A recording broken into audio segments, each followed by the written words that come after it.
Ziguinchor yëpp a ngi toog di déglu. ci li nga xamante ni que mooy li leen intéressé ñoom. mooy seen affaire u dëkk.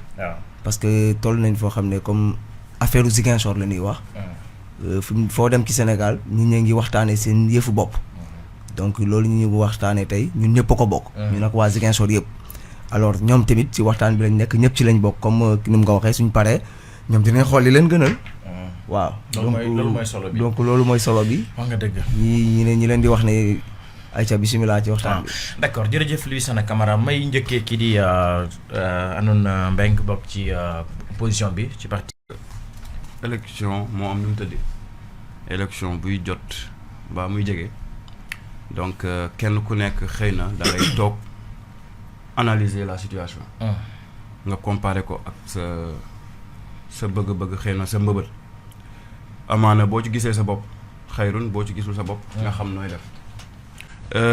xëy na le mot transhumance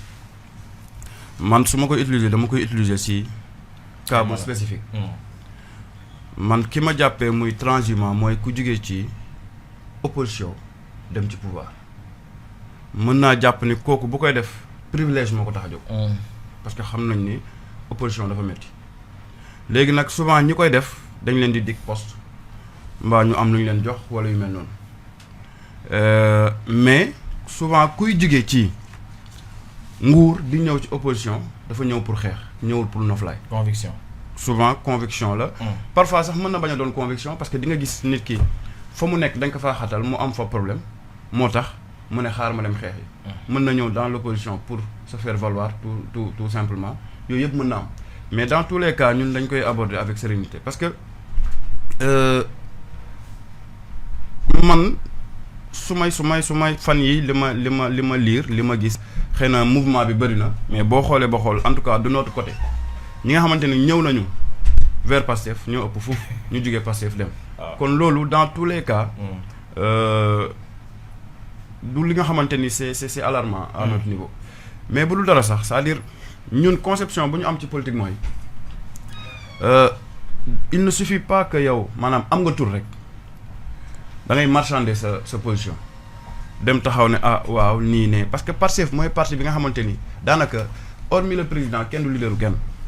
nous sommes tous des patriotes kenn ku nekk amul kenn ku la jëli waxtaan ak yow ba ne la kaay dugg Pastef yow yaa toog ba xool Pastef mu doy la nga ñëw bokk ci nekk au même titre que tout le monde donc kooku que tu restes dans Pastef ou bien nga jóg dem boo fa toogee xayrun parce que doole day yokk mais boo fa jugee jàppal ni yow sa bopp nga yóbbaale xëy na sa jabar ak sa doom parce que doo dem Pastef. mooy que c'est pas un rôle déstabilisant d'habitude ñu ni ku jógee ci nguur alors dem si opposition kooku bon li mu def c'est historique c'est patriotique wala nu ñu koy tuddee léegi ku jógee ci opposition dem ci nguur gi soit yow tu es un vendu dañ la korom mais nit mën na adhérer à une vision xam nga contexte bi ñu nekk nii contexte élection locale la. de vendu moom nan lañ ko mën a taxer de vendu. il n'a qu'à rester là-bas bu fekkee moom li mu gëmoon ba tax mu dugg foofu mi ngi ko fay gis ba tey na fa toog. kenn waxu ko leneen mais moom bu mu jaawale situation ak situation ñii nga xamante ni dañoo toog ba tey jii ñu dem foofu. ñaar yu mënut a nekk benn. en plus biy wax éveil de conscience moom bu fekkee da ko yemale en 2000 kon ñi fi jaar ay ñoom Mamadou Dia ñi nga xamante ni ñoo xeex indépendance yeeg yooyu lan lañ leen di wax mais chaque génération ak son combat. et si man génération bu nekk ak son combat Abdoulaye Wade ñu ko xeexal tey jii bu fekkee foofu rek lañ koy xal kon nag ne ñoom ñoo yee sénégalais. Abdoulaye Wade ñu ko fi jëlee tamit am nañu combat bu ñu mëne ña fiy jëlee moom son leader aujourd'hui tamit am na combat bu ñu mëne génération bu nekk combat la. ça ne veut pas dire que dañuy jël le passé ñu voilà est-ce que intéressé par la chose publique. ça c'est indéniable. jeunes yi c'était tout juste de faire valoir dañ leen utiliser ci mouvement nawetaan utiliser leen ci bu dara jotee ñu mobiliser leen jox leen dara c'était comme ça parce que lan xëy na jeunes yi dañoo amul tur woon yaakaar ci l'homme politique sénégalais. léegi nag bi ñu demee ba ki nga xamante ni moom dafa ñëw il s'est focalisé sur la jeunesse ba jeunes yi gis ci seen bopp moo tax majoritairement jeunes yi ànd ak moom loolu kenn mënu ci dara. d'accord léegi li ma la bëgg laaj leen mooy keroog ñun fekkee naa conférence de presse bi ndax teewoon naa fa mooy Moussa Sané. mu nekkoon seen coordonnateur. mu dem yéen est-ce que yéen tey dans la stratégie du pouvoir ça ne vous inquiète pas parce que apparemment seen tête de structure yi lañ nekk di dàmmati pour un peu déstabiliser là que yéen on est à 3 mois des élections est-ce que stratégie boobu continuer du leen déstabiliser. Lamine xam nga boo nekkul ci biir famille doo xam la fa xew comme ni ma la ko waxee keroog bu ñu jëloon suñu tête de structure yëpp du tax Pastef dellu ginnaaw d'un iota parce que mooy li ma lay wax ne leadership bi nekk Pastef dañ lay gis ni doy nga ñu teg la fa. mais ça ne veut pas dire que ni yow maanaam ñi topp sa ginnaaw rek yaa leen fa indi ba nga xamante ni yow jàppee nga leen yow maanaam sa mbooloo bi nga xamante ni yow boo dem di marchander wala di waxtaanee wala di wane ni man am naa ginnaaw ñooñu la. rawatina nag ci mouvement des enseignants xam nga fekkee nga conférence de presse am. waaw mais suivre nga suñu bos. pour te dire amu ci kenn ki nga xamante ni woo na la téléphone wax la ko est-ce que nga amul kenn ki nga xamante ni sax jéemoon na la sax boole pour yóbbaale la parce que xam na ni mënut a nekk il est parti tout seul négocier tout seul ça l'engage xëy na nag dina fa wax. tout le monde am na journaliste bi ko laaj loolu mais après daf ñu ne ñu nekk si taal bi ay jàngalekat la ñuy nekk si ginnaawam. pour te dire. kenn ki toog si taal c'est sa femme. elle n'est pas enseignante. Ziguinchor dafa tuuti on se connaît man Kañalaan laa dëkk moom Kañalaan la dëkk. pour te dire gisuma fa enseignant lu wala boog élève maître ki nga xamante ni mi ngi EFI sax demagul ci classe seenu ma ko. non est-ce que dans le flux si on peut l'appeler comme ça entre guillemets ñi di yegg ci seen camp aussi yéen a ngi soog a xool kan mooy yegg si ak ban njëriñ leen indil compte li mu wax su fekkee ne am na. waaw d'abord moi je voulais rebondir ci benn aspect mooy juste un peu. Ndeye vas-y. wax ci combat de génération. je pense que nous sommes tous de la même génération. fii mënuñu wax ne ñun beneen génération lañ ne moom ñoo bokk benn génération donc def les mêmes lycées donc il faut pas est-ce que donc on doit sur ce point ñu taxaw ñu ne est-ce que amul génération donc bu raté combat am mu koy rattraper fii avec l'autre génération bu ñu bëgg a sacrifier di leen gëmloo un combat qui n'est pas leur combat. comprendre donc le combat de notre génération nous ce n'est pas de passer tout son temps dans les réseaux sociaux à des options pour garder son électorat pour que électorat am bu mu topp Doudou Ka parce que loolu c'est pas bon xamul moom nan lay positionner loolu c'est de venir créer un conflit de le positionner comme benn ennemi Pastef mépris de dégoût et envers les hommes d'État de ces pays c'est pas comme ça. yaa ngi dégg le gars Moussa moom mi ngi koy wax ne woowul kenn ba muy ñëw mais heureusement que woowu leen c'est la preuve kon que li ñuy wax ne Doudou Ka projet la présenté gars yi nangu projet bi c'est bien puisqu'il est venu mu woowu leen ñoom parce que lui il a été convaincu par le projet. Il attend peut-être que quand vous serez convaincu vous allez venir mais lui il est convaincu cela veut dire qu'il n'y a pas de tapalé dans ce qu'il a fait le gars bu dee kon woowu leen yéen mooy tapalewul dafa gëm li mu projet bi ñu ko wan la gëm moom mu jóg dem et cela aussi li ngay wax dafay delluwaat ci kàddu bi nga wax ne yéen Pastef ku nekk da ngay xool li la neex nga dem da ngay xool sa gëm-gëm nga ñëwal sa bopp mais c'est la même procédure moom ni mu ñëwee Pastef bu dee yéen noonu ngeen di ñëwee mooy da ngay xool li la doy nga ñëw même procédure boobu la ñëwee fii dafa xoolaat foofu doyaatu ko mu dem donc y a quoi on n'est pas dans une logique de voir est-ce que non dañuy wax ne nekkuñ si xool est-ce que daf leen di indi yéen waa Pastef yëpp wala parce que il ne s'agit pas de Pastef il s'agit de Ziguinchor est-ce que nekkuñu si politique de nombre lu ñuy xool mooy est-ce que le projet politique de Doudou Ka convaincre na ki nga xamante ni bi waa Pastef yëpp enseignants yi ñoom nga xam ne ay jàngalekat lañ toog nañu xool seen biir ne Moussa la ñu wóolu pour que mu coordonner leen mu jiite leen kooku nga xam ne nangu nañu ñoom qualité am nangu xam-xamam nangu ne war na leen mën a jiite ci xam-xam ak ci lépp moo toog xool projet politique Doudou Ka jógal boppam dem te ba muy dem mu ngi koy wax jéemul corrompre kenn pour ñu dem kon loolu li am solo ci wax ji li am solo ci wax ji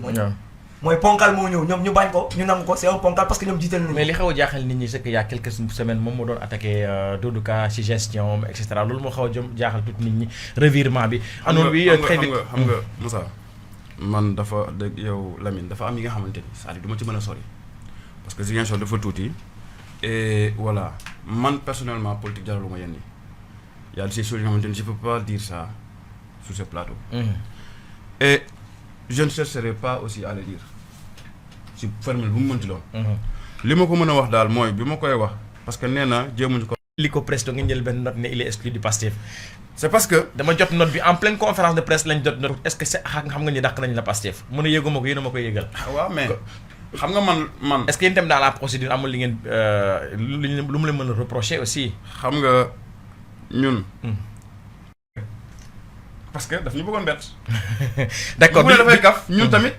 comme li ma la ko waxee Ziguinchor dafa tuuti. on a ñun tamit bi ñu wàccee sur le terrain ñu xam sax ni qui a payé moom fa mu war a defee point de presse. waaw qui a payé la facture. d'accord on va pas se focaliser sur des débat de donc ñun tamit on s'est réunis. xam nga en urgence ñu waxtaan ñu jëlee ko fa. moo tax je l'ai dit. de la même manière qu'on avait fait de lui notre coordinateur. c'est de la même manière qu'on a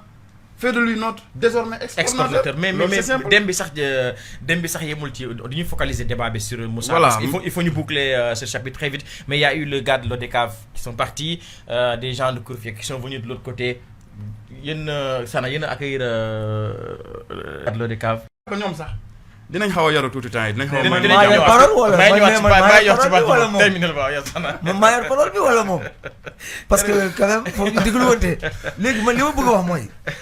il faut aussi moom tamit mu nangu benn affaire. une personne sérieuse dans ce pays Sénégal mënul yeewu gëmoon ne Sonko day nekk président en 2019 bii passé il fallait nga nekk koo xam ne bon dañ la yóbbu ci mari rëndoo bi ah pour que yow nga jàppoon noonu rêve boobu ñu jaay la ko nga gëmoon rêve bi parce que c'est un rêve qu'ils ont vendu maintenant Doudou Ka aussi il faut moom tamit mu nangu ni nguur la ñuy wuti nguur Ziguinchor bii pour defar Ziguinchor c'est un candidat dafa bëgg dem jëli nguur gi foofu lañ toll c'est pas que ku ñëw mooy da nga transhumé wala da nga def lii parce que nekkagul maire de Ziguinchor il a un projet politique et tout fils de Ziguinchor nga nekk Pastef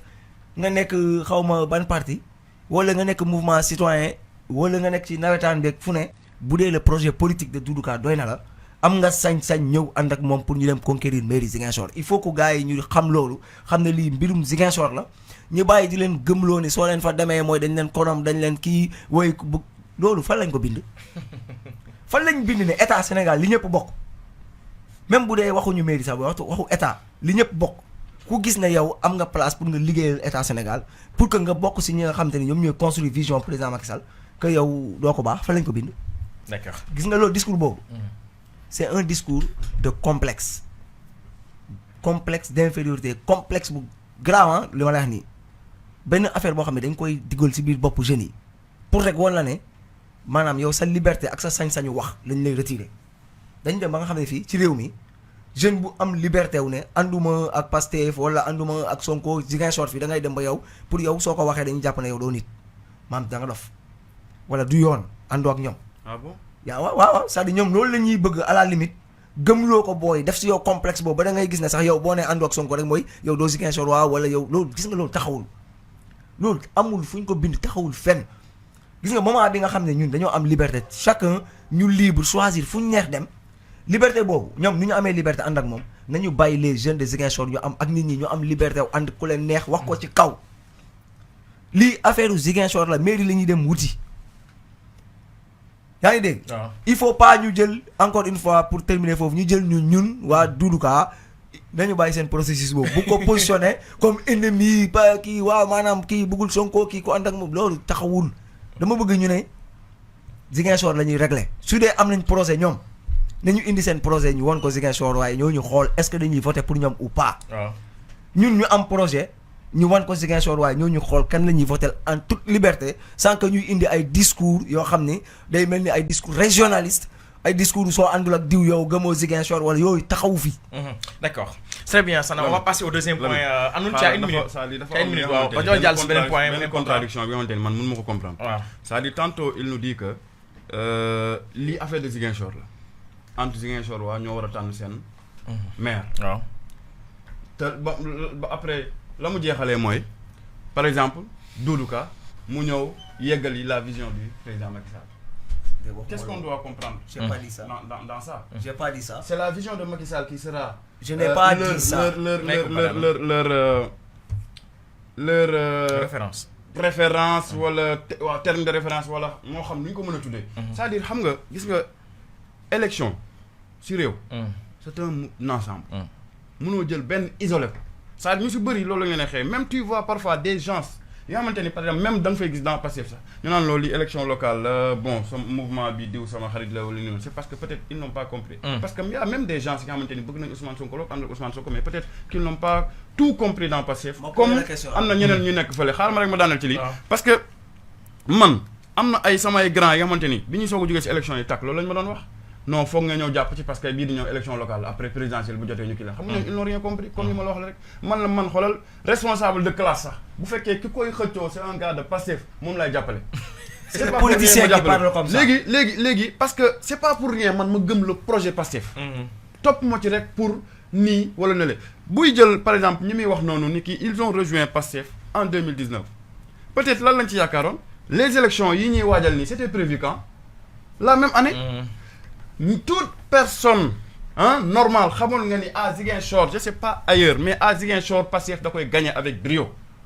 maintenant nag ñenn ñi seen calcul c'était quoi parce que décembre ba la ñu waroon dem ci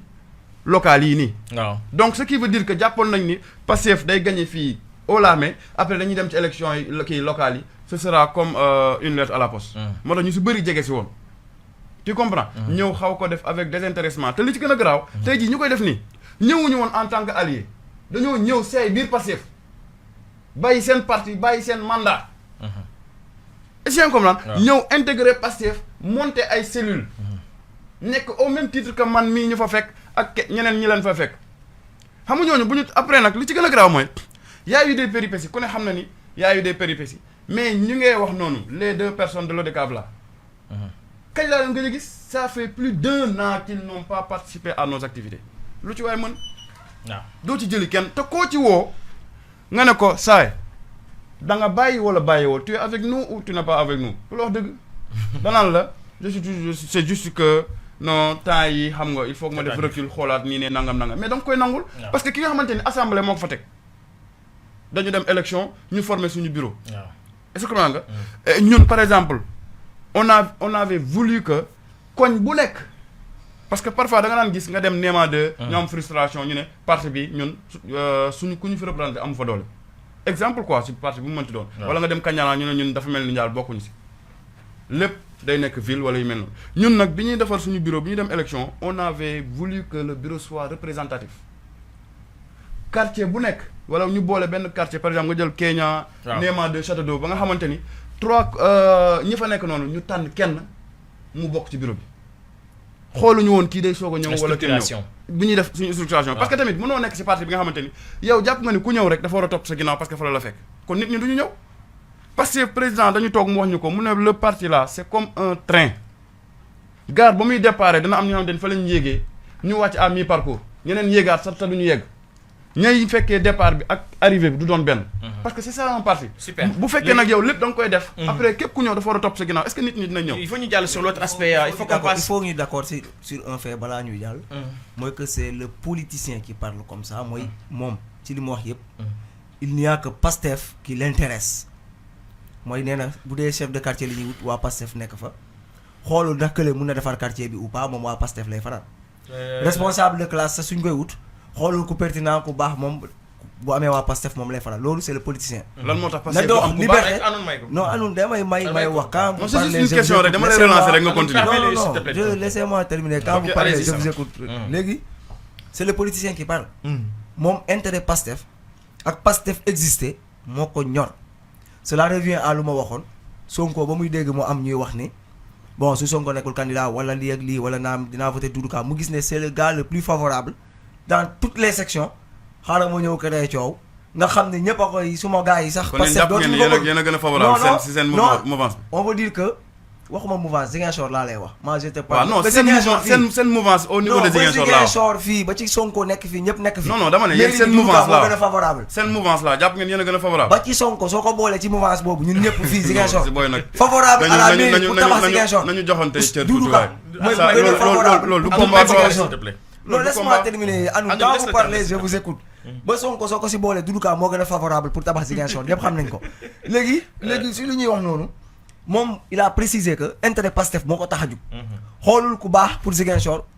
xoolul kii mun na def lii xoolul lijjantiwul loolu. moom Pastef point moo ko intéressé. dans ce cas na bay ñi nga xam ne Ziguinchor moo leen intéressé ñu libre nekk biir Pastef gis ne diw mun na tabax Ziguinchor ma ànd ak moom nañ leen bàyyi parce que ñooñu Ziguinchor moo leen ñor. xam nga mu ngi dellu ci li ma doon wax sànq ñoom Pastef moo leen ñor ak Pastef ni ñuy avancé coûte que coûte Pastef lépp Pastef jar nañu saaga nit jar nañu def lu ne pour Pastef mais na bàyyi ñi nga xam ne ñoom réew mi wala Ziguinchor moo leen intéressé librement ñu tànn Ziguinchor. Très bien il faut ñu avancer sur l'autre aspect ça c'est les investitures parce que li xaw a jaaxal waa Ziguinchor sax ñu bëri ñi nga xam ne ñu may interpellé si sama ni nga ko waxee inbox sax mooy que ni jamono ji coow li bëri na lool mais ba léegi kenn mën la wax jongante yi nii lay demee et c'est valable pour l'opposition aussi parce que Ousmane Sonko ñëw na fi ñu laaj ko ndax da ngay candidat mu ne dinaa ñëwaat dans 15 jours leeral ko yéen fu mu nekk nii bon Doudou au moins il a été clair parce que nee na il est candidat je sais pas il est candidat à la candidature j'ai oublié exactement mais tout compte fait il n'y a aucune candidature déclarée explicitement boo xam ne bii waa Ziguinchor xam ne bii moom taxaw na y compris peut-être même celle de Doudou Ka j'arrive à nous y compris même peut-être celle de Doudou Ka qui est pour l'instant suspendue à la décision du patron de la mouvance qui est Macky Sall te moom on le voit aujourd'hui positionné disons en leader en candidat presque officiel de la mouvance présidentielle yéen est-ce que si cela ne se réalise pas la surprise ne sera pas grande de votre côté. xam nga Doudou Ka booy xool parcours am nit ki aussi booy wax si moom da ngay xool parcours am. Doudou Ka yaakaar naa ñëpp ñu ànd ak président Macky Sall ci Casamance yëpp amul ku ko ëpp dayoo ak daraja du noonu. bon gouvernement yi fii mos a romb yëpp mosul nekk ministre. dugal nañ fi ministre boobu gouvernement ñëpp dañuy gi toog ne Doudou Ka day nekk ministre du dugg si gouvernement. mais est-ce que mës nga ko dégg mu génn mu am lu mu wax jëmale ko ci président Macky Sall musu ko def kon kooku du li ñuy nekk fii naan est-ce que Macky Sall day wax lii daf koy def wala est-ce que lii Doudou Ka moo def c'est-à-dire niveau Doudou Ka moo dépassé foofu xam nga ñoo xam ne dañ jàpp ne ñoom nekk ministre wala nekk choisir nañ la mooy tax nga exister ñooñu ñooy attardé wu ci sujet yooyu mais koo xam ne depuis bañ fi nekkee nekkul ministre façon ministre bu dee nommé nañ ko fi te rewul ministre yooyu moo leen fi ëpp dayoo moo leen fi ëpp bayre moo leen fi ëpp doole Ziguinchor Casamance yëpp kon kooku xaaru nekk ministre pour am li mu am Ziguinchor. damay reformuler sama question. si pour ñëw si sa question bi damay bëgg a wax ni. c'est-à-dire que si aujourd'hui il est candidat pour la mouvance présidentielle. les gens sont là à attendre la décision du président pour aller conquérir Ziguinchor la décision du président jusqu'au moment où on parle le président choisiragul élection dans 3 mois la xaw ma 2 mois kon président ki muy choisir nan lay demee jëli Ziguinchor.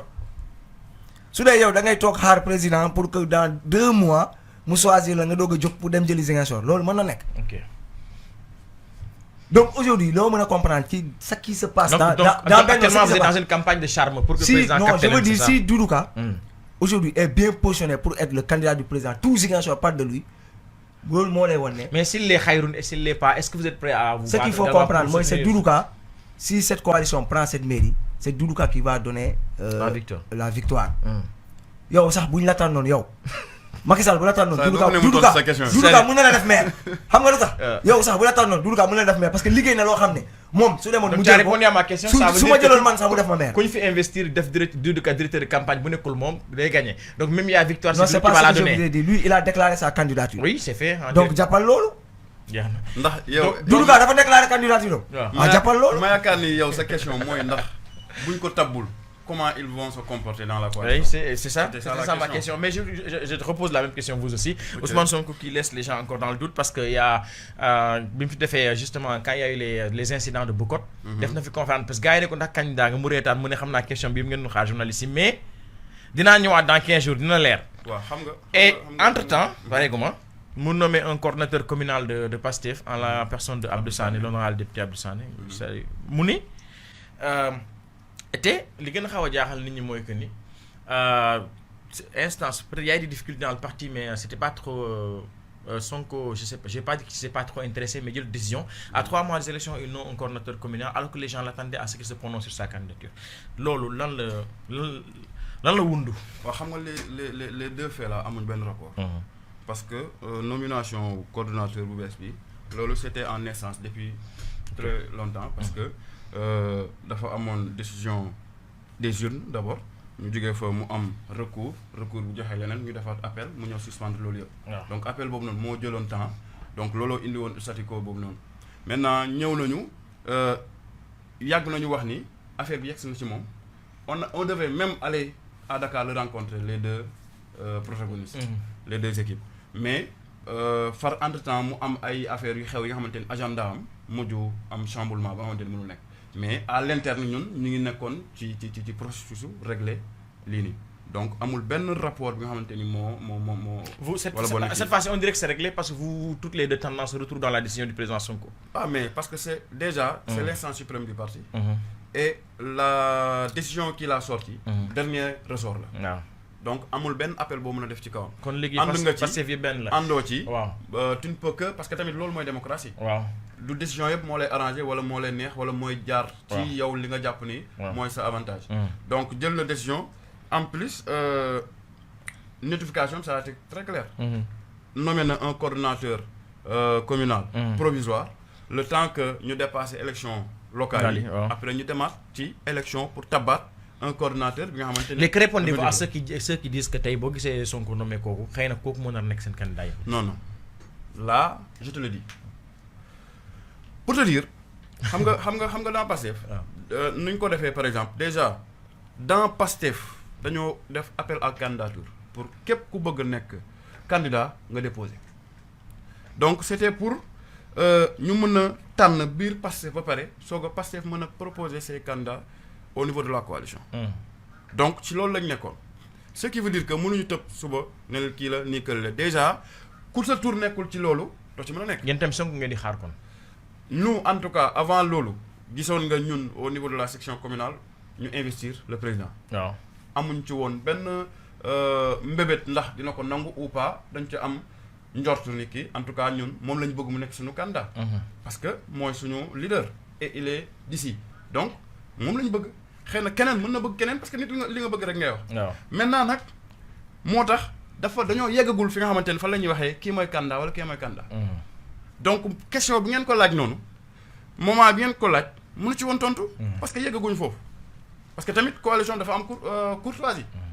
munoo tey jii moom bu xasoon ne par exemple candidat la les autres qui sont dans la coalition nan la ñu koy gisee. est-ce que keneen léegi alors que les questions bi ma posé stabilisé gu ñu woon loolu. les questions bi ma posé ça laa lay posé yéen tamit si Sonko ne se présente pas comment vous allez gérer cette blessure qui n'est pas encore refermée il faut le dire est-ce que di ngeen amoon candidat de consensus au même titre que la mouvance présidentielle. mais bu ko tey jii su fekkee. vous préparez cette probabilité là. xam nga lépp. non dina présenté wu Sonko day xaar rek pour xool président bu dee xool danaan président mun na am du jël Doudou Ka su jëlul Doudou Ka ma dem dóor gars yi instant yi loolu la ñuy waxtaanee ñoom.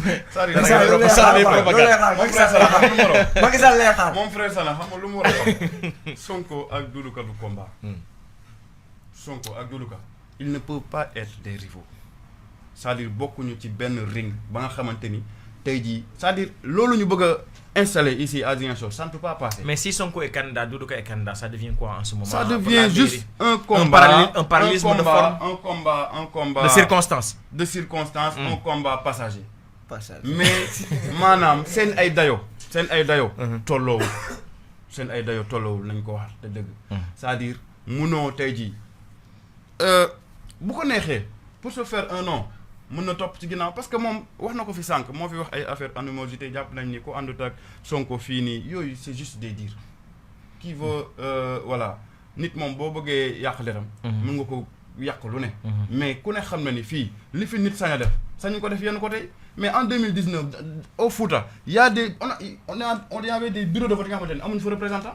parce que ñi fa dëkk sañuñu ko démb rek j'ai discuté avec un patriote bi nga xamante ni bokk na si ñu yor affaire investir au niveau national am na ay coordonnateurs communaux yi nga xamante ni dans certaines zones du Sénégal seen ay gars yi dañuy ñëw def pression seen famille ba kenn nanguwul déposer candidature. oui. mais à Ziguinchor. nit di non c'est vérifié. entre ñun la quoi dama koy wax rek. mais li ma ko mën a xam non xam nga tudduma benn zone. dama ko wax rek c'est juste à titre indicatif. mais li ma ko bëgg a wax mooy à Ziguinchor yenn ñi mënuñu ko fi installer. à Ziguinchor ñun on n'a pas ce problème là. non dañ ko doon nangu sax. est-ce que non si parce que loolu nga. dañ ko doon nangu sax loolu su ngeen ko installé kat moo koy nangu ñun ñëpp fi lañ dëkk. non non le on là c'est pour nous tous. maanaam ñun waa Ziguinchor waruñu nangu yenn yi te du ma wax sax war nañ ko nangu wala mais loolu amu fi. waaw amu fi bopp waaw. comprends nga fii ku mu neex falal ku la neex. waaw loolu moo fi am. alors que y a de ces zones yi nga xamante ni doo ko sañ. c'est parce que voilà noonu la demee mais ñun amuñu problème boobu mais su ma koy wax fii en tout cas xaw ma kan mais au moment où nous sommes hein donc l'homme politique majeur qu'on le veuille ou non c'est Ousmane Sonko. Tous les autres sont des mineurs ci politique bii nañ ko wax te dëgg. maintenant nag parce que xam nga politique moom ku nekk sa naataango ku nekk ki nga xamante ni mooy sa alter ego. Aujourd'hui politiquement je dis aujourd'hui je ne parle pas d'hier je ne parle pas de demain mais aujourd'hui à l'état actuel des choses hein Doudou Ka ak Sonko ne sont pas des alter ego en politique. foofu nangu nga benn affaire. xam nga yow soo nekkee kilifa. d'accord ba ñëpp ñu d'accord ne kilifa nga amul loolu kenn weranteew ko. majeur nga ok jamono dox ngay jouer ngay nekk ci ay combat wu Balla Gaye 2 kii demee noonu ba mujj gi yow ñi nga jàppee ne yow bokkuñu si bokku leen ring nga war a daxal ci ring boobu ngay combat ak ñoom maanaam mineur bu mujj di fréquenter ay majeur buy fréquenter bu bokk ay mineur moom lan lañ koy tuddee c'est-à-dire il faut que ñu d'accord ne mun nga nekk majeur. après ngay dem ci mineurs yi loolu foog ñu d'accord ko mais yow soo demee ci mineurs yi sa majeur boobu da nga koy jël dugal ko sa poche nga xam ni fii nekkoo fi majeur mineur nga ci ringu mineurs yi nga ne munoo fay ñëw Ziguinchor naan man par exemple Almadi laa dëkk man dama am nangam ak sangam alors que soo ñëwee Ziguinchor Kandiala nga nekk soo fa eggee dañ la naan sa Almadi bi dugal ko sa poche suñu yoon nekku si fii nga nekk loolu moo fi am ñun ñoo fi dëkk ak yow fi mu toll nii. donc moom buy majeur rek xaw ma ne loolu Dakar la mais fii bu fi yegsee fii li muy ut fii moom la mineur yi di ut mineur la boo nekkee kilifa ngay dem ci ay dancing yu mineur yi di dem li fa mineur yi di def ngay def loolu taxawule li ñuy raconter nii loolu na ko dem waxi ca Dakar fee ñu koy tàccu ci Facebook bi fii su fi ut mairie Doudou Ka di fi ut mairie liñ fii dañ fi yem képp li ñuy wut lay wut il faut que Sonko ose moom ak seen nit ñu honnête xam nga la mooy honnête wax waa Ziguinchor bon xool naa ni vraiment bon élection présidentielle yi wóorul wala comprendre ma wala maa ngi def perte de vitesse ci kaw il faut ma ñëw Ziguinchor jéem a ut mairie bi jéem a taxawaat pour jéem a amaat base xam nga loolu amoon na fi 2014 ok ngemb leen ma pour que ma nekk après candidat élection Ziguinchor su ngeen ma ko joxee ma jël base ma taxaw comme ça damay mën a dem élection waa ji demul donc waaw donc léegi Ziguinchor dafa nekk benn bastion électorale maanaam bastion électorale bi ñuy téye pour mën a dem donc bii tamit Sonko dafay ñëw ne ok jox leen ma ko pour 2024 ma mën a il faut ma téye Ziguinchor comme ça mu léegi Ziguinchor daal du dëkk bu ñuy construire waaye bastion électorale la boo xam ne dañ koy téye rek base politique nga toog nekk maire opposant téye ko rek pour nga mën a dem jëli ay mën a bokk si kaw maanaam politique majeure boobu muy wax ñi ay mineur lañ moom majeur la loolu lay doy Ziguinchor téye ko pour mu mën a nekk si majeur yi loolu Ziguinchor ba xañ loolu mën na ne dans un avenir incertain Baldé c'est un allié que nous respectons beaucoup mais 2014 ah maintenant boo xoolee fin bi nii ñoom suñuy wax programme il parle des programmes que le président Macky Sall a fait dinañ la wax Promoville mi ngi fii andi nañ lampadaire mais quand tu dis en 2014 may ma ñëw rek quand tu dis en 2014 du ma ànd ak Macky Sall bu bayoon benn Doudou Ka benn lieutenant Macky Sall jël nguur gi waa nguur gi jël Ziguinchor defar Ziguinchor ñu ne déedéet nañ jox leen ma ko parce que damay nekk candidat Ziguinchor jël def loolu jox la mairie bi nga dem 2014 ba 2021 5 ans après entre 2019 et 2021 soo wax bilan ngay wax bilan que Macky Sall ba nga rejoindre Macky Sall diggante boobu ak léegi en 2 ans nga ne il a fait beaucoup donc yow imaginez bu fekkee benn Doudou Ka moo fi nekkoon depuis 2014 si ton bilan. je suis resté chez moi. ba ma gisee idéologie bu ma doy dem naa ci loolu idéologie boobu nag képp ku fa bokk jàpp naa ni. maire pour qu'il soit l'exécuteur des chantiers du président de la République wala maire yi dafa am budget boppam. xam nga bu fekkee da ngay yor sa mairie am sa bétail électoral bi nga xamante ni da ngay bëgg di leen dundal ci loolu saa li nga war a def ci dëkk bi doo ko def mais c'est pas pour rien qu'on vote un budget boobu pour lan la yow budget bi ñu la voté doo ko exécuter après boo paree nga ne mi ngi nii parce que à un moment donné dafay mel ni comme ni mu ko waxee ñoom tey Baldé ay nitam lan la ñuy baaxoo ay Promoville lampadaire ak yu sew sewaan te loolu projet état la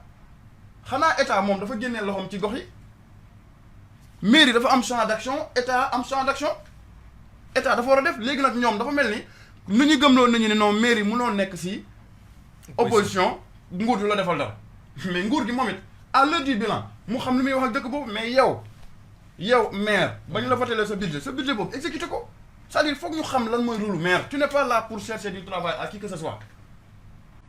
est-ce que comprends nga tu n'es pas là pour donner de l'argent à qui que ce soit dañ la jox champ d'action voter le budget yow exécuter ce budget nga wax ko ñi nga ko war a defal ñëpp nañ comprendre parce que nit ñi tamit lu ñu ay dof mais bu fekkee yow forcément da nga war a tabax tali mais kuy xaar ci maire mu tabax tali c'est parce que xëy na da nga xamul lu rôle maire dafa mel ni député bu ñëw di la dig liggéey fa la lay dugal c'est pas ça son rôle maintenant nag bu koy wax naan par exemple Doudou Ka xëy na bu ko nekkoon bu yàgg dafa mel ni kon dañuy dellu si lu ñuy wax leader am seen leader bu mag bi le président de la république dafa mel ni ko ànd ak moom day coincé waa dëkk boobu ngir ki ngeen jiital xam nga loolu yëfu rancunier la parce que élection yi bokkul quand il a voulu être président il est venu waa dëkk ba xëy na voté nañ ko voté luñ ko mais cela n'empêche bu nekkee président il sera le président de tout le monde donc lan lay xool ndax dëkk bii ka fa nekk opposant la du ma defar dëkk ba gisoon nañ fi Khalifa Sall ak Diouf Sarr ñu doon xëccoo pour defar benn place comme si Sénégal dafa ñàkk fu ñu war a defar yëgoon nga loolu ñu koy xëccoo juste lan pour après bilan kii bu defee fii kii dem defar fële pavé Khalifa Sall yi te ñoom ñoo ko bloqué woon c'est-à-dire il faut que nit ñi ñu dellu siwaat ci les vrais fondements de la démocratie Sénégal ñàkkul fu ñu defar fu ñu war a defar bëri na trop ba ñuy war a mën a xëccoo fenn wala boog ko fa nekk bu ànd ak man dama leen di coincer tey jii son leader là ingénieur des ponts qu'est-ce qu'il attend pour plaider au niveau du président suñu pont bi ñu defal ñu ko président te du ñëw na def fi pour première période depuis élection 2019 jusqu'à présent rien wala dañuy xaar mu nekk maire mu soog a mën a dem nekk président yow président bu la wóoloo ba def le directeur des aéroports xaw ma directeur AIBD mën nga wax ak président mu déglu la nga wax ko les problèmes des Ziguinchorois tu n'as pas besoin d'être maire xam nga très vite parce que après dañuy jël léegi nag dans tout ça li ma ci jaaxal mooy Lamine xam nga démb xam nga ni gis nañ ni anoon très vite ci 5 secondes rek parce que dafa war a jël parole démb gis nañ ni seen na bi ki ñuy sànni xeer noonu dem na nee na def na démonstration de force kan si Abdoulaye Baldé Baldé waaw le maire sortant et j'ai vu un peu partout que finalement parce que temps yi liiroon naa ni le président ne veut courir aucun risque bëggul jël benn risque les maires sortants là ils vont lay maintenir waaw léegi nag gis naa ni waa ji démb dafa mel ni am na assurance bu mu amutoon ci ginnaaw temps yi bi muy menacé te j'ai lu quelque part que finalement il a été confirmé et conforté il a gën a jox kàddu gi Sana sama sago li ma may ma rebondir ci Siaka Diallo bi waaw parce que c'est-à-dire il faut pas aussi qu'on fasse des politiciens des hommes extraordinaires kenn judduwul nekk politicien yaay toog ba mu neex la nga gis xëy na courant bu la doy mouvance bu la doy nga jóg rejoindre ko donc moom il dit qu'il est dans la politique ou bien qu'il était dans la politique depuis les années 87 waaw man je suis né en 87 waaw kon tey jii moom lan lu bees la ñu mën a indil bu fekkee moom par exemple dafa dem ba changer camp xam naa ne ku nekk ci politique depuis 87 ba heure bi alors que man aujourd'hui je suis à mes 35 ans kon kooku war naa màgget bu fekkee dafa gis ni tey ce sont les opérateurs économiques qui doivent récupérer la mairie wala ñoo xam nu ñu ko war a defee kon il l'a compris très tardivement maintenant nag mënul ñëw tey naan ñu opérateurs économiques yi ñoo war a jël mais loi bi permettre na leen ko léegi qu'il soit candidat mu jeex tak population bi ñooy décider kan mooy nekk seen maire ou pas du politiciens yi ñoo koy décider du kenn mais vouloir jeter le discrédit sur les politiciens ou bien les hommes politiques les partis politiques là man ça me fait mal parce que déjà man xam naa ne loolu du sama liggéey moom bu fekkee foofu noonu la ko gisee ce qu'il contribue à peut-être à hauteur de 60 millions ak xam lu ma doon si mairie bi ñoo ko war a gérer mais man par exemple enseignant que je suis l'ensemble du corps des enseignants lan la ñuy contribuer ci réew mi amul benn corps bu ñu gën a contribuer si impôt kon xanaa ñun rek ñoo war a nekk yor présidence de la république xam nga yooyu c'est des idées yi nga xamante ni ça ne tient pas la route moom daal bu fekkee am na ñu ko doy wala boog moom nañu waxtaan seen biir ñu am seen liste qu'il soit candidat ñu dem wax ak seen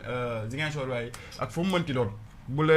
ña war a voté bu leen ñooñu doyee ñu voté leen mais de rester là à dire que diw maa ko dalal diw maa ko lii c'est comme si moom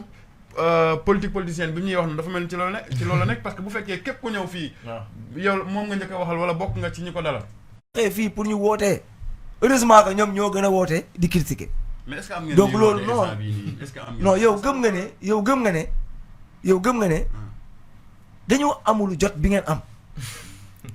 jot bi ngeen am yéen pour Facebook bi ak pour bugg di sos beeg woo rajo yi kii maanaam am na ñoom seen politique da nga may ma daaneel après nga wax may ma wax après nga wax déedéet dama ne may ma wax après nga yëgal yow li nga wax li nga wax dama ne seen politique yëpp yéen communication la ñun suñu politique yëpp ñu ngi si terrain bi social tuduka amul lu fi xew Ziguinchor dégguloo ko léegi nag ñu passé si leneen loolu laa mun a wax si yaakaar bi woote fii sànq yaakaar naa moom mi ngi wax ne opérateur économique la moom am na lu ko métti trop parce que yaakaar naa 60 millions yi ñu jox waa mairie bi te gisu si boppam moom loolu lay kaas quoi donc loolu aussi du ñun mënuñ si wax comme ñun nekkuñ si équipe mairie bi mais maintenant lu ñu ko mën a wax mooy on a un projet Doudou Ka am na projet donc projet boo xam ne ñu ngi tenir en compte li muy wax ni yëpp les acteurs économiques ils peuvent venir discuter avec nous puisque on est arrivé là où gaa ngi jógee Pastef di ñëw gaa ngi jógee fu ne di ñëw peut-être que opérateur économique yi suñu ñëwee waxtaan ak ñun dinañ gis seen bopp suñu projet donc maa ngi koy lancer appel boobu bu ñëwee ñu waxtaan rek après dina gis sauf que li ma d'accordul mooy li ko anun wax loolu je suis d'accord parfaitement il peut pas dire que opérateur économique yi kase ñoo war a mën a dem def jëli mairie bi et que les hommes politiques ñoom daanaka c'est des diables c'est des kii loolu je pense que moom il ne contribue pas plus que tout le monde ici ku nekk mi ngi contribuer ci économie bi loolu il faut une certaine modestie dans ça. Très bien. Mais sinon on a un projet boo xam ne mën na ci gis boppam nga may ma wax ci waa Jaaño bi kooku aussi auditeurs yi tontu nañ ko distribution ambulance yi ngi joxe à la waaw moom defe naa kii wax ci du Jaaño mu ne Tambacounda defe naa la wax wala Jaaño Tambacounda man je pense que kooku bu mu dëkkee Tambacounda zone boobu yàggul wala bu dee dafa dëkk tamit comme dafa bëggul gis daal depuis 2016 Doudou Ka mi ngi fay maye ambulance zone boobu ba Boutoupa Camaracounda dañuy wax ne jigéen yi dañuy bëgg accoucher sax pour transporter wala yu demee noonu problème lay am dañuy am ay malade ñu am problème ambulance depuis 2016 Doudou Ka mu ngi fay dugal ambulance Ziguinchor plus de 11 ambulances tey soo ko jëlee ci Ziguinchor Doudou Ka mu ngi koy maye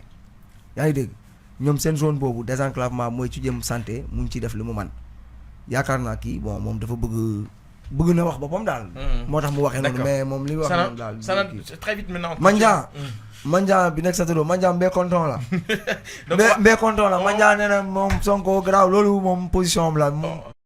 Moussa Diédhiou donc xam nga yooyu yëpp day am. ce qui veut dire que on peut être dans une mouvance. mais il y a des choses qui peuvent nous échapper entre nous. du ñu bokk forcément. Même gis-gis sur tous les points yooyu ça peut arriver et moo tax ma koy wax sànq xam nga man dama jàpp ni personnellement on ne peut pas être de Pastef et dire que war nañu def maire keneen ku bokk ci Pastef en réalité kon da ngay génn Pastef dem ànd ak kooku parce que xam nga dara boo ko gëmee da ngay personnellement bokk la si loolu lu ñuy xeex diw lan la fi def diw lan la maye c'est-à-dire quand on devient un homme politique on est là pour servir servir avec quoi ce qu'on te confie. Tu n'es pas là pour dem jëli sa poste di maye nii nii nanga c'est-à-dire loolu lañu doon parce que man du ma xool fenn au niveau international dans les pays développés ñuy tàggee nit loolu maye na lii maye na la et pourtant être pauvre là-bas c'est plus difficile que être pauvre ici parce que fii di nga toog amoo loo añ nga dem kër sociabilité waaw social boobu nag ñu jàpp ni yow da nga war a dañoo war a jox poste nga fay am ay fonds politique ay kenn pour wàcc di maye fii nii maye fële man de aw ma conception boobu ci politique maye bëri na man personnellement conception boobu aw ma ko ci politique li ma gëm ci politique mooy da ngay ñëw proposer dara bu doyee nit ñi ñu dénk la loolu noonu nga fexe ko matérialiser ci budget bu ñu la joxo nii nee nangam mais sinon nañ maye nañ fii maye nañ fële loolu mënoo ko contrôler te koo gis bu maye 100 francs defe naa ne doo am 100 francs maye ko toog fa nga koy tibbee soit tibb nga 1000 francs génnee fukki dërëm ci maye wala 100 francs maye la des nga dugg ak sa poste man sama xalaat loolu la quoi parce que yow li nga xamante ni yow balaa ngaa mën a maye rek ñu fal la falu woo doo maye kon yow li ngay maye dafa mel ni da nga koy jël fa nga ko war a jëlee soo ko mën a maye merci Anoun xam nga man personnellement loolu laa gëm léegi nag maintenant pour faram-fàccee donc je crois que débat bi neex na trop parce que lui c'est mon frère on a eu à fréquenter nañu toog nañ jotaay on a vécu des moments mais est-ce que jéem di la xëcc tey étant jeune ci camp gëj nañ gise nag gëj nañ déggante parce que xam nga activités yi kii day nekk fii kii day nekk fële te loolu la ñuy ñaan c'est ça surtout nous en tant que jeune la politique c'est un débat la dernière fois ñaari copains laa fi dalal ay boy ak grand frère mais c'est le débat qui prime parce que c'est ça la démocratie les muscles n'ont pas leur place chez nous en démocratie ça va très vite. Moi je voulais juste terminer si li mu waxoon moom li mu wax ni que être pauvre ci pays développé yi moo gën a métti être pauvre ici parce que fi ici am na l'aspect social dañuy jàppalante waaw suñ demee ba nekk pauvre ci dëkk yooyu moo gën a métti nekk pauvre ci dëkk yi nga xam ne amul doole waaw c'est parce que am na aspect social boobu muy wax kon social boobu waruñu ko dindi waaw il faut pas ñoom ñu dindi ko te nee na ñoom loolu bokk na si lu ñuy xeex loolu il faut pas ñu dindi ko loolu bokk na si lu am solo social boobu nañ ko fi bàyyi voilà loolu c'était juste wax si mais sinon aussi di ko remercier aussi parce que il a raison c'est un frère depuis le lycée yu bokk jotaay surtout jotaay Kanjalan foofu man ñoo magandoo zone Néma 2 benn secteur bi man je fréquentais beaucoup Kanjalan au passage di nuyoo mes amis de Kanjalan la ñi fa nekk ñëpp ñoom xapata sa gars yëpp di leen béggee bu baax. Merci Louis Sana Camara du Grand Sénégal, le mouvement politique du directeur général de l'AIBD, Doudou Ka, membre de la mouvance présidentielle. Anoun Mbeng de Pastef, les patriotes, membre du mouvement national des enseignants patriotiques du Sénégal. Jërë ngeen jëf yéen suñuy auditeurs fidèles auditeurs yi nga xam ne bés bu ne ngeen bàyyi ñu xel dimanche midi ñu ngi kontaan di leen kontaane bu baax a baax di leen dig daje dimanche bi ni ñëw midi incha allah ci beneen émission politique ni ñu demee si élection yi bu soobee yàlla noonu lañ koy gën a joxe gëdd ak jëmm ngir ngeen gën a am opportunité joxe seen i xalaat ni ko Sana ak Anoun waxee amuñu ay animosité ou ay ennemis ci wàllu politique adversité moo am débat d'idées et de contradiction loolu moo am ñun Génération FM loolu la ñuy jiital suñuy approche jaa ngeen jëf ba dimanche prochain